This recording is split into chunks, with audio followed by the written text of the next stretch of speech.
These are the Organix kit instructions. This should come with a bag for FedEx. It should also come with one bag that has a test tube, a pipette, an ice pack in it. We will give you the sterile cup here at the clinic. Preparing for this test is a little bit easier. It really is simply a matter of fluid restriction. So they request that for this test that you restrict your fluid to 24 ounces during the 24-hour period prior to testing. That can be incredibly difficult for most people. So if you're going to drink a little extra, try to do it in the early part of the day. Restrict yourself to no more than 8 ounces of fluid after 6 o'clock at night. Try to make sure you go to the bathroom the night before you collect your sample when you go to bed. The next morning when you get up, all you really need to do is make sure your freezer brick is already thrown in the freezer to freeze. You'll pee in the cup. It doesn't take very much. You'll simply use the pipette to transfer the urine into the tube.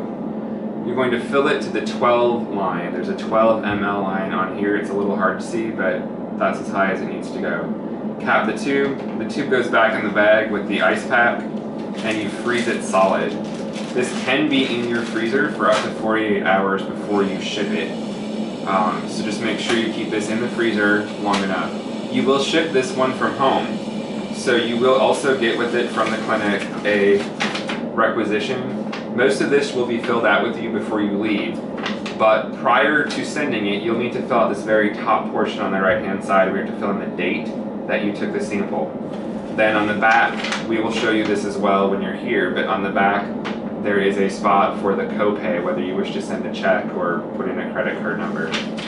When it's time to send it, you just put the label on the bag. It's prepaid and ready to go. You can take this to any FedEx store, or you can have FedEx come to your house and pick it up. Please do not take it to a drop box. Just put the thing in the bag in the box, close the box, put the filled out requisition in the sleeve. This goes in the FedEx bag and you're ready to go. Like I said, this can sit in your freezer for 48 hours before you ship it. If you have any questions, feel free to call or email.